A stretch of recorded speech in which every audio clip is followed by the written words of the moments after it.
Kamusta po mga kabayan? Narito pong muli ang mga Pinakala si VP Sara sa Uniteam, Tambalos-Los Liza nilason si PBBM, FPRRD hinamon si Browner at klinaro ang usapin sa destabilisasyon. Wala na talaga, ang Uniteam ay buwag na dahil sa patuloy na paglalason ni Tambalos-Los at Liza Ahas kay PBBM. Pinatunayan ni PBBM na isa nga talaga siyang puting at dapat walang karapatang mamuno. Hindi pwedeng maging ang isang ganitong tao ay lalo na ito ay madaling nakokontrol at sobrang hina ng pagiging mamumuno. Kaya naman, wag na nating patagalin pa at panoorin ang buong video at kung bago ka pa lamang sa aking channel, huwag kakalimutang mag-subscribe at pindutin ang notification bell upang lagi kang maging una sa mga balitang naglalagablab at bago.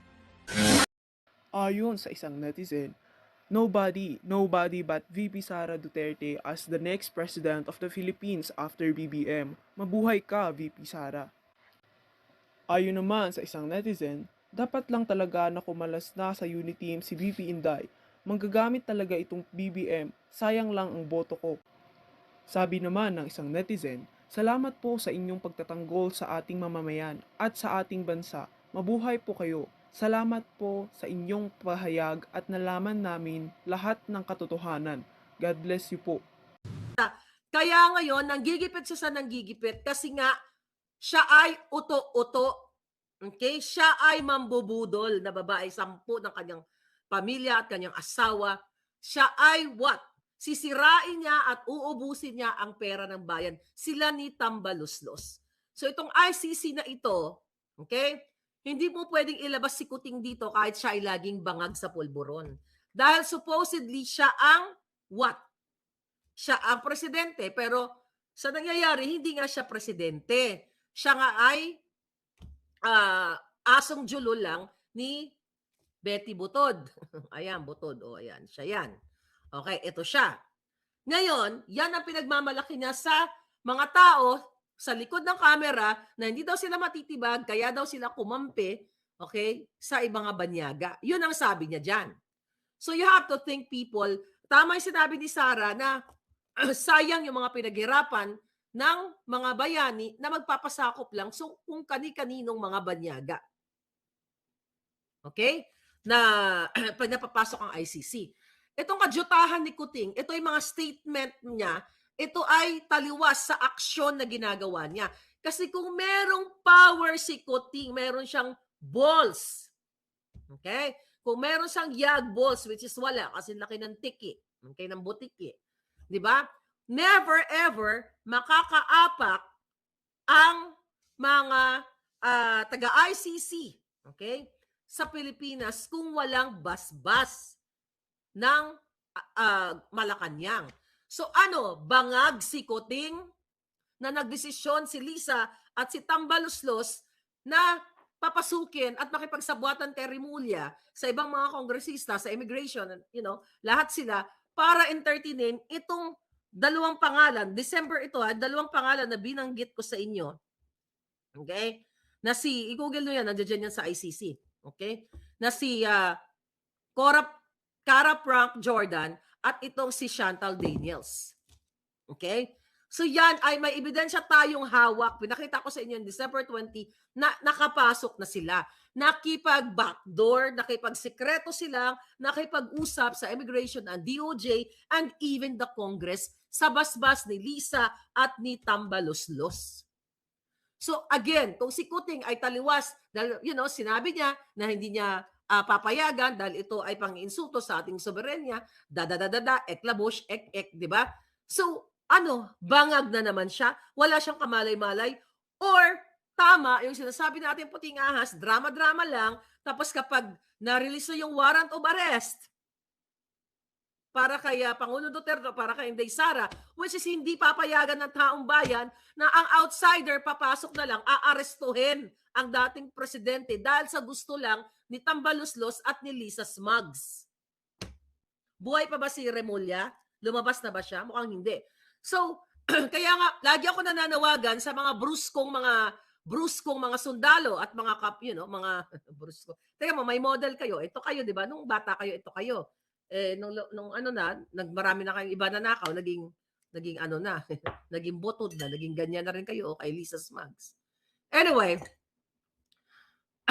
tinatraidor niya si ay, Pokemon, sorry. Natapon tuloy. Ay, Diyos ko po, kipay ni Lisa. Okay. Anyway, ito kasi mga props ko okay. So ngayon, mga palangga, okay, bedridden na si Mr. Purple Ma'am, sabi ni Lisa. Hindi pa nga siya lumalabas, naputla na si tsura ni Boying. Halata ang galawan ng gobyerno. So, eto yon. Kaya ba si Aimee, okay? Si Aimee at si Inday Sara, may statement pa siyang isa. Tignan mo lang, ha? Inday Sara, may statement siya about kay Aimee, no? Ayun, buti na lang na retrieve ko to. Kanina ayaw ma-retrieve. Ang sabi ni Aimee, ito January 21, na may tampo daw si Inday Sara sa kanya. Alam ko may tampo yan sa akin. Mula noong October dahil nga sinabi ko na pro Duterte ako. Ito yung patungkol kay Romualdez. Na kasi gusto ko ngang maisalba at wag masira ang unity team. Bakit tayo makikipag-away? Hindi naman sila nakikipag-away. Ang tapang-tapang ng mga Duterte pero hindi naman tayo tinatapangan. Talagang mabait sa atin. Ano ba ang problema? Tapos ang sagot dyan ni Inday Sara, daghang salamat Senator Aimee Marcos sa imong suporta kanako sa akin. Among pamilya sa mga Dabawenyo og katibok ang syudad nga Davao. Buong Davao, prinsipyo lang ang meron kami. Wala nang iba. May isang salita para sa kapakanan ng bayan. Ito lang ang pinagmamalaki namin. Pagpalain ka nawa ng Senior Santo Niño, mabuhay ka. So, you know what? Ito lang yan Yun ang nangyayari ngayon. Kaya nga I challenge Senator Aimee. For sure, well, not for sure. I know.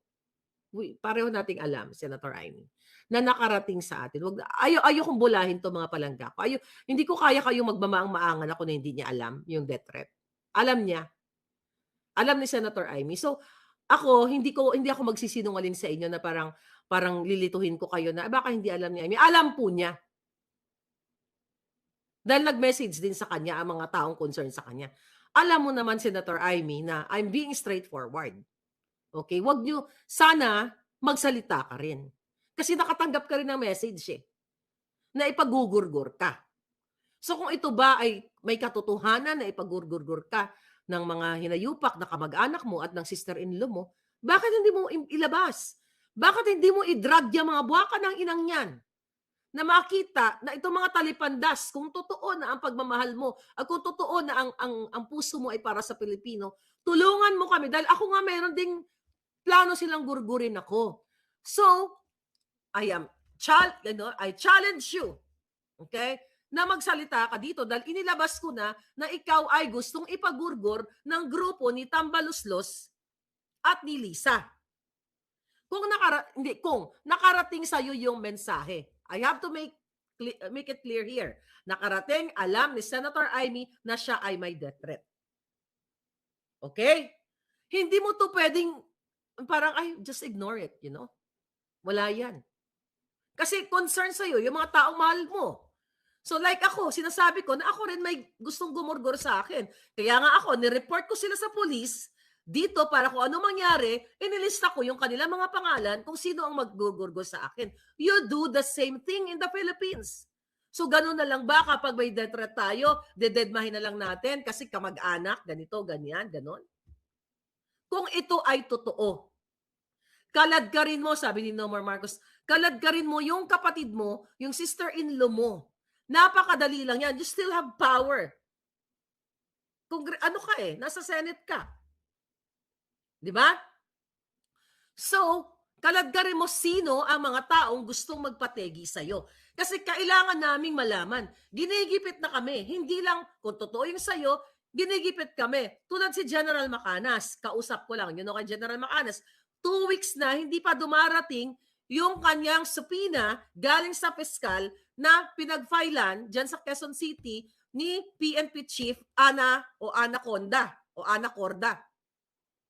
I believe, kung natatandaan ko yung lecture ni Attorney Glenn Chong sa akin, na dapat within 10 days, yung subpoena, dapat within 10 days lang yan isa-serve, tapos sasagot ka. Dahil kung hindi, bibigyan ka ng warrant of arrest. I-issuean ka. So I think, kaya nga paulit-ulit ko sinasabi sa inyo, eto, Senator Amy, eto na yung ginagawa sa amin ng mga tagapagtanggol ninyo. Dati, di ba, no, sa pamilya mo, ngayon ginugurgur na kami. Ako, 2 Facebook ko ginurgur. Si General Macanas, kinasuhan. Dating nagserbisyo sa bayan. For 2 weeks, wala pang dumarating sa kanya na subpoena. Hindi pala pwedeng na yung lawyer namin na kunin doon sa fiscal. Excuse me, fiscal, dumating na ba? Hindi daw ganon. Tama? So, ngayon, ito ay very Lisa Smugs, yung kay General Macanas. 2 weeks na, wala pang dumarating. Ito ba, inatras niya? Pinunit na ba yung papel? Or hindi nila pinadala para makapag-issue sila ng warrant of arrest, papalabasin ng mga buwaka ng inang anak Horda ng PNP chief na wala, na hindi sumagot si General Macanas. Kaya sinasabi ko na sa inyo na nag-iintay kami, mga palangga. Ina-update ko kayo, wala pang dumarating na subpoena kay Macanas. So it's the same thing with you, Senator Amy, kung this is a serious threat. Kasi kung kaya ka na lang takot-takutin kung totoo man ito. Takot-takutin ng kapwa mo, politiko o mismong kamag-anak mo, pinsan mo o sister-in-law mo, how much more kami na mga ordinaryong Pilipino, kayo mga nanonood, na wala kayong kapangyarihan, wala kayong political power, at even money, you don't have money at all. Diba? Tapos ang isang senador, kapatid, sister-in-law niya mismo ang suspect, tapos ang kanyang pinsan, tapos i-ignore natin, I challenge you, get up, speak up, and pick them up. Kasi kung hindi, dudurugin ka talaga dito. Kasi ang dami ng mga palangga ko dito na, tawag dito, sabi ni Basta Kimar, naniwala ka na naman sa dramang mga yan. Kaya nga palangga, okay? Bigyan natin siya ng benefit of the doubt. Okay? Dahil ito ay matinding usapin na may death threat siya. Kung hindi siya magsasalita sa kabila ng in-expose natin, kasi alam niya to, sabi ko sa inyo dahan-dahan lang, wag bigla-bigla. Kayo naman, di ba?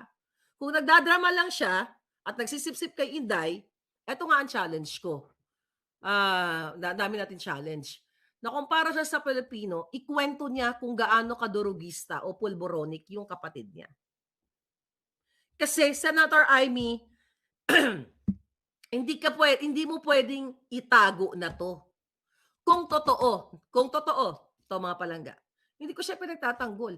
Kailangan nating timbangin. Hindi tayo ora-ora na emotional tayo dito. So, bigyan pa natin siya ng chance na kung totoo ang sinasabi na siya ay may death threat at ang suspect siya ay pinsan niya at ang kanyang sister-in-law, anong ginagawa niya? Sabi ko kung i-brush off niya lang ito, i-ignore niya to, we have to do something. Then, kung para ka talaga sa Pilipino dahil binudol na nga kami, binudol mo na nga kami, you redeem yourself, not your family name. Kasi definitely wala na. Wala na ang Marcos. Nakita nyo? Kailangan pa magbayad ng kapatid mo ng presidential communications sa mga empleyado para umattend dyan sa kick-off rally na yan o what? Kickback rally. Kasi kumikickback ang mga hitad. So ngayon, eto ay challenge you na magsalita ka na ikwento mo, eto may alam ko, mahirap tong challenge show. Ikwento mo sa amin kung gaano ba talaga kapulboronic at underdesaya ang kapatid mo. Kung gaano siya nalulong. Kaya nagkakaroon siya ng ngiwi-ngiwi ngayon at ang nahihirapan ngayon ay what? Pilipino. Na sinasabi ninyo lagi, lahat kayo sa Kongreso, lahat kayo mga politiko, na kayo ay mga lingkod bayan. Kung lingkod bayan ka, if you are for the Filipino people, 115 million or so na ba tayo ngayon, then you speak up at ipaliwanag mo sa amin kung sino si Marcos Jr. Ikaw na rin mismo nagsabi, di ba, na ang kapatid mo ay wala na. Underdesaya. Nakita mo na to, mas kilala mo siya kaysa sa amin. Nakita mo siguro sa mga pagkakataon na ang kapatid mo ay pulboronic kasi yun yung nakakarating sa akin na at 20s, mga palangga. Okay? Okay? At 20s. Alright? At 20-year-old, mga 20-year-old pa lang si sabi ni Sir Zorro, alam ko Sir Zorro alam ko yun, na talagang wala na si, sinasabi mo wala na si Amy. Pero tignan, ano pa natin, mahaba-haba pa ng konti yung PC ko. I challenge her. You speak up, Senator Amy, ikwento mo sa amin kung gaano kabangag yung kapatid mo. Kasi hindi naman siya nagpapatakbo. Alam mo rin na hindi ang kapatid mo nagpapatakbo sa bayan natin. And again, that's betrayal of public trust. At ang nagpapatakbo ng Pilipinas ay si Lisa. At patuloy na nangangamkam. For sure, narinig mo na yung statement, yung greetings ng hinayupak mong sister-in-law. Ito, si Betty Botod. Ayan, tignan mo. Kaya, ayan o, may botod siya. Ito siya, tignan mo, lagi malungkot ang beshi ko. Kahit na anong dami ng pera mo, buha ka ng Genemis mo, Lisa Smugs, aka Betty Butod. Hindi mo madadala sa hukay dahil ililibing ka namin ng bonggang-bongga sa lahat ng mga kahiyan, kahayupan, pagnanakaw mo. Ayan, ayan, wala ka ng boobs. Di ba? Flat, parang pritong itlog. Okay? So ngayon, ito mga palangga, ang simbolo, okay? Ang simbolo na yung mga pera natin nakalagay dito sa loob niya. Ayan, lagay natin. Okay. Lasing ko na naman kasi ito kagabi. Nag-inom na naman ng ng Martin. Okay, ayan. Pera daw, nanghingi ng pera. Tingnan natin. Lagi malungkot ang beshi ko. Okay. Ay. Ayan. Hello po, hindi pinatatakbo ang Pilipinas. Ano? Hindi pinatatakbo. Ano, you're literal? Okay, sige, sagutin kita palangga. Hindi pinapatakbo. Hindi pinapatakbo. You run the country. Dahil ganoon din yun, English. Ay, ewan ko sa'yo palangga. Ayan, si Butod. Okay? So, pinapatakbo yung mga runner, ganon. Ayan na, ipahigain na natin si Butod. Hisensya Mahinay. Okay, nandiyan dyan. Senator Amy, sina-challenge ka dito, maawa ka sa mga Pilipino. Kaya nga, ay baka may nag-challenge din sa kanya. Ako, I'm just waiting for the right time. Alam mo yon? Kasi sobrang itong ginagawa eh. Sabi ni LMB, paniwala ka pa rin kay Amy. Hindi ako naniniwala ng lahat ng sinasabi niya palangga. In this world, you have to you have to be broad. Hindi ka basta tira ng tira, Tira-tira ka ng bonggang-bongga. Bigyan mo ng chance para mas ma-extract tayo. Pag masyado kang emotional sa laban, matatalo ka. Okay? Kahit anong laban, kahit sa laban sa buhay, if you're emotional, you're not gonna win. Pag-iiyak-iyak ka lang. Huwag ka iiyak, huwag ka malungkot. Lumaban ka ng bonggang-bongga. People's power na kasi. Alright, sabi ni Ans. Ngayon, si Inday, ewan ko kailan pa ba ito magtindog. Di ba, Day? Si Inday pa ulit-ulit kong sinasabi, na hindi pa nakakaupo si Kuting, ay binabalahura na siya ni Lisa. Inday, walang unit team. Gising ka na. Walang unit team. Merong pulburon. Alam mo yan. Binudol kami, binudol ka din. Binudol tayong lahat. So kung patuloy ka pa, huwag ka na magpanggap. I know it's hard kasi politiko kayo. Pero sa ngalan ng katotohanan, if I were you, huwag ka na nakikita naman namin, hindi ka na nakipagplastikan kay Tambaluslos, pero kay Marcos Jr., huwag ka na magpabola. At sabi ng nag-comment dyan kanina, huwag ka na rin magpabola kay Senator Amy. Diba? Ngayon, ano gagawin natin? You have to speak up, get up, speak up, and pick them up. Let's pick them up together. Kasi tingnan mo yung ICC na to. Alam mo naman, nakagagawa ni Lisa yan. Alam mo naman, nakagagawa ni Tambaluslos yan. Right? Alam mo naman na si Botod, ang tanging may kasalanan ng lahat. At itong mga bruskong mga military, kailangan na nilang tuktukin si Botod. Gagano na, mag-awayin natin. Di ba? Kaya mga military, ha? Sayang mga pag-brusko nyo, tignan mo, pugi-pugi. Meron ba magtahi dito? Tahian nyo nga ng damit to. Ang dami kong ganito, mga mga collection ko. And this is me. This is me. I'm Barbie Maharlika. Anyway, wala lang, mga palangga. So ngayon, tignan mo to.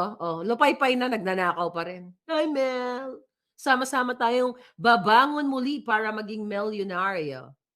Itong kapal na mukha nito. Alam mo, itong babaeng ito, naubad na. Ubad na. Yeah, parang, naubad na si Ahas. So anyway, kanina, galing ako sa supermarket. Sabi ko dun sa aking palangga, nag-date kami sa supermarket. Bili lang kami mga gulay kasi nga medyo may sipon-sipon ako. Ay, magaling na ako. Bili kami ng luya, ng mga tanglad, mga gano'n-gano'n ba.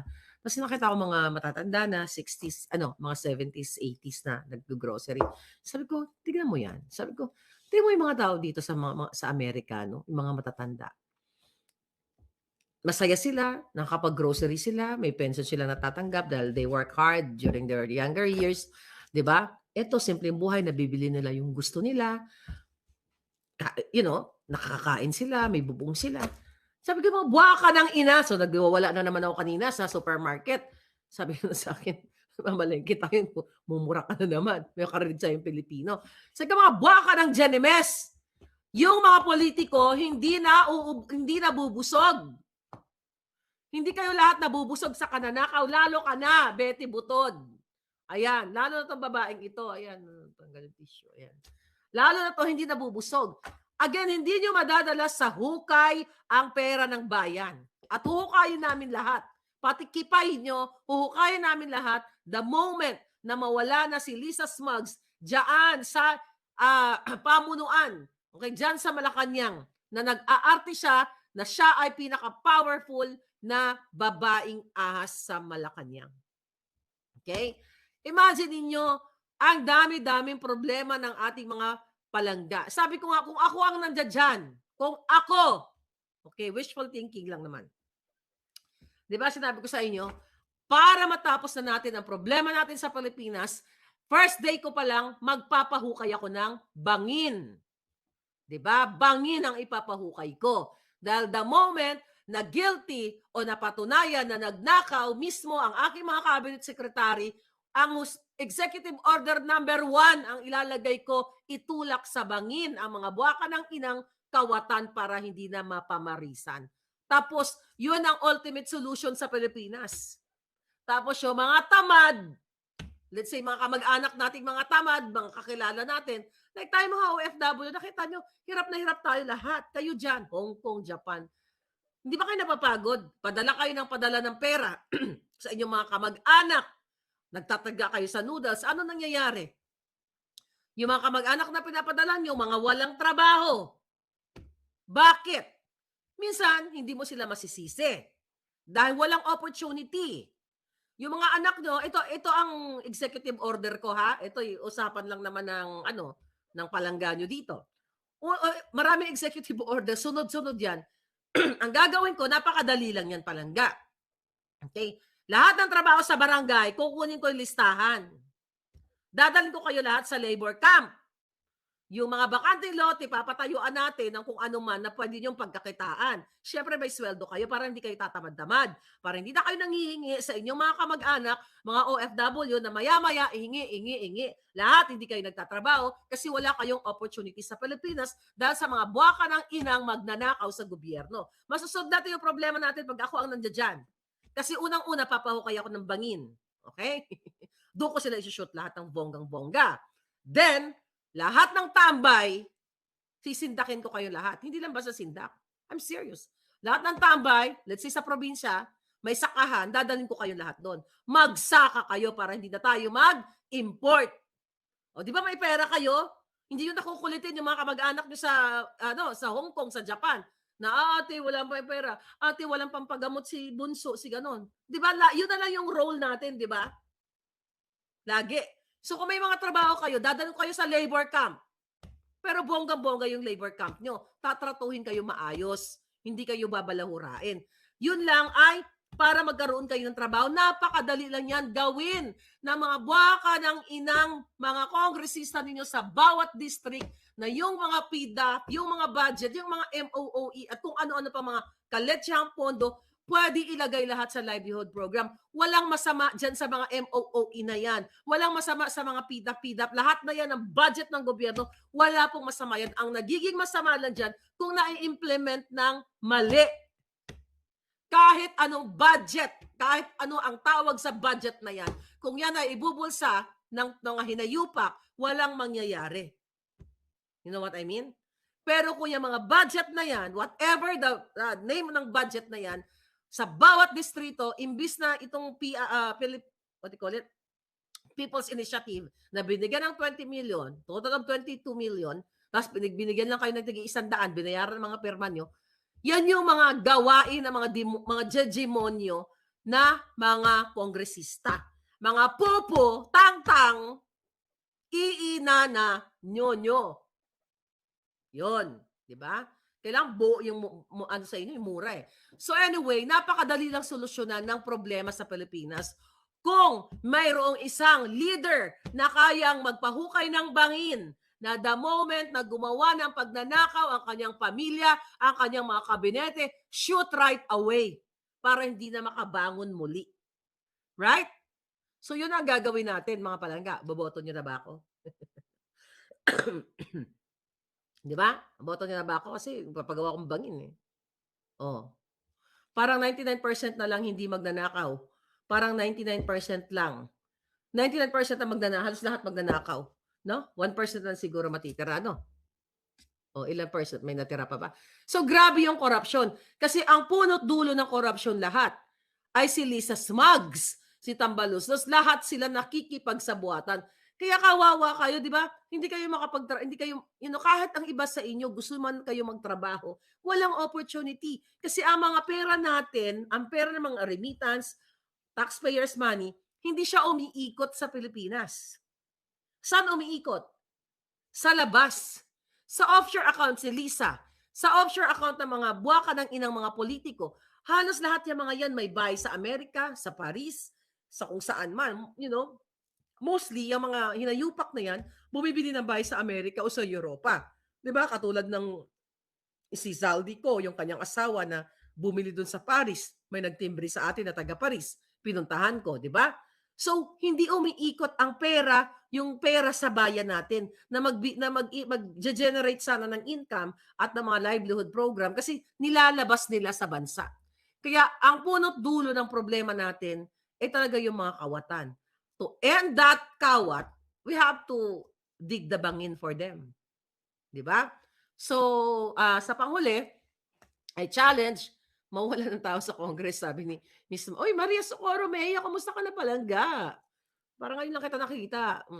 So, anyway, pati mga anak, yun, tama yun, pati mga anak nag-aaral sa Europa, punyeta, sabi ni Emma Castillo. Isa pa yun, yung mga anak pinaaral sa ibang bansa, pera ng bayan. Pero kayo, another project na gusto kong gawin. Lahat ng mga bata, yan ang sabi ko, di ba? Lahat ng mga bata, bigyan ng magandang nutrisyon. Imbis na nakawin, you know what? Hindi ako nagyayabang dito. I don't know. Pag dumating ang panahon na nandiyan ako, ilalive ko talaga lahat. O mga palangga, nandito na kayo, may budget ako 20 million. Gagawin natin to, ganito, ganyan. Talagang live auditing. Ako na mag-audit sa sarili ko. Kasi kung lahat ganyan, magnanakaw, kahit na mapagod ako sa kadadakdak dito ng litid ko, kung lahat sila pare-pareho at walang mga balls, it's a never-ending problem. So, ang pinakamaganda, you get out from that country, our country, at mag-venture sa iba. So, kung lahat tayo wala na, yung mga magnanakaw na lang, magkikitilan sila ng buhay. Kung wala na tayong lahat dyan, lahat kayo, kunyari lang, no? Nasa abroad kayo, sila-sila na lang dyan. O wala na silang gobyerno, wala na tayong lahat, di ba? Maggugurgura ng mga hayop. Kidding aside, mga palangga. Anyway, kawawang mamamayang Pilipino, kawawa talaga. Bakit ba ako nagsasalita dito? Kasi lahat yung naranasan ko. Sabi ko, lahat yung bureaucracia sa Pilipinas, lahat na lang red tape, lahat na lang may lagay, lahat na lang under the table, lahat nabubuhay ang Pilipino sa under the, kaya ang daming scam.